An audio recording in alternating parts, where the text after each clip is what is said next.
anak-anak, bertemu lagi dengan Ibu Isti Indartanti.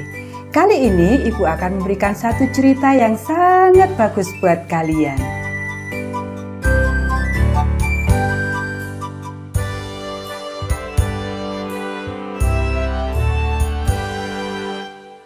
Masih bagian keluarga Allah. Ayat hafalan Lukas pasal 22 ayat 32. Tetapi aku telah berdoa untuk engkau, supaya imanmu jangan gugur. Dan engkau, jikalau engkau sudah insyaf, kuatkanlah saudara-saudaramu.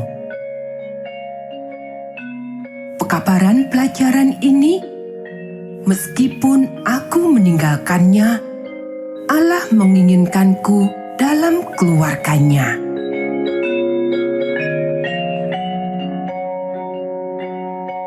Pernahkah kamu merasa takut atau melakukan sesuatu yang kemudian menyesal setelahnya? Dahulu kala, ada seseorang yang merasa ketakutan. Sebagai hasilnya, dia membuat sahabat terbaiknya kecewa. Apa yang membuat Yohanes begitu lama? Petrus berpikir sendiri, gemetaran. Sangatlah dingin di luar sini. Aku penasaran apa yang mereka lakukan kepada Yesus. Yohanes telah pergi ke rumah imam besar. Ia ingin melihat kemana para tentara tersebut telah membawa Yesus. Orang-orang di gerbang mengenal Yohanes dan membiarkan dia masuk. Yohanes bertanya apakah temannya boleh masuk juga. Akhirnya gerbang terbuka. Yohanes memberikan isyarat. Petrus keluar dari keremangan. "Masuklah Petrus," bisik Yohanes. Kemudian dia menghilang. Petrus bergegas menuju api di halaman. Dia mencoba untuk tidak dikenali. Gadis pelayan tersebut berjalan menujunya untuk menghangatkan tangannya. Dia berdiri di samping Petrus. "Kau adalah salah seorang dari murid Yesus, bukan?" Dia bertanya. Petrus berpura-pura tidak mendengar gadis itu. Dia bertanya lagi. Orang-orang mulai melihat kepada Petrus. "Aku tidak mengenalnya," geram Petrus. Petrus tidak mengetahui suara kokok ayam jantan di kejauhan.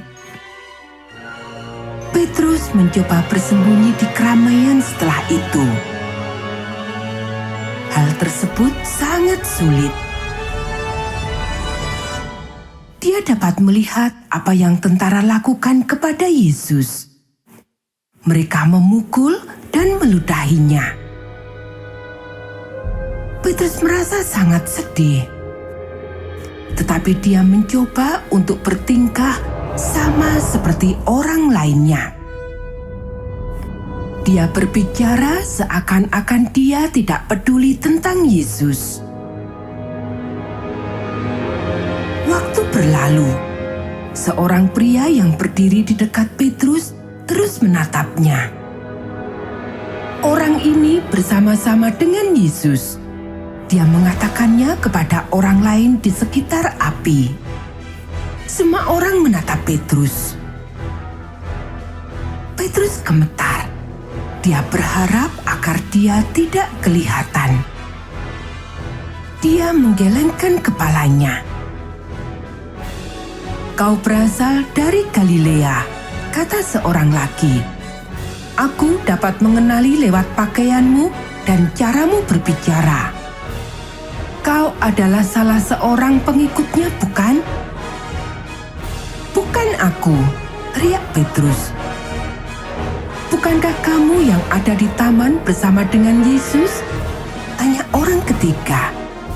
dia menatap Petrus saksama. "Kaulah yang memotong telinga sepupuku," teriaknya. "Bukan," sahut Petrus nyaring. "Aku tidak tahu orang itu." Kemudian dia mengatakan banyak perkataan yang buruk. Tiba-tiba seekor ayam jantan berkokok. Petrus menengadah. Yesus berpaling untuk melihat Petrus dengan mata yang sedih. "Sebelum ayam jantan berkokok 2 kali, kamu akan menyangkal aku 3 kali. Yesus telah mengatakan kepadanya kemarin. Petrus tidak mempercayai bahwa dia akan mengatakan hal seperti itu. Petrus merasa sangat sedih. Dia berlari keluar dari gerbang dan bergegas ke taman.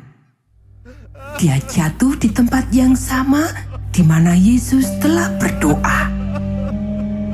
Di sana, Petrus menangis untuk waktu yang lama.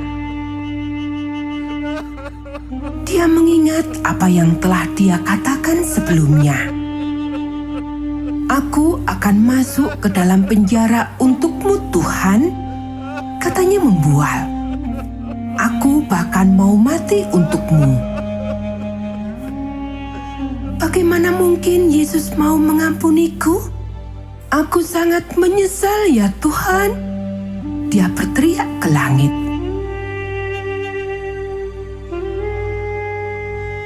Yesus benar-benar mengampuni Petrus. Dia bahkan memberikan suatu pekerjaan khusus untuk dilakukannya. "Tolonglah orang lain supaya menjadi kuat," kata Yesus kepada Petrus. Yesus masih mengasihi Petrus. Dia menginginkan agar Petrus tetap tinggal sebagai bagian dari keluarga Allah. Dan Yesus mengasihi kita meskipun sewaktu kita melakukan kesalahan. Dia selalu siap untuk mengampuni kita. Dia ingin agar kita menjadi bagian dari keluarganya. Dia mau agar kita menolong orang lain untuk mengasihinya juga. Nah anak-anak, demikianlah cerita kita pada saat ini. Kita akan bertemu kembali pada cerita Alkitab yang berikutnya.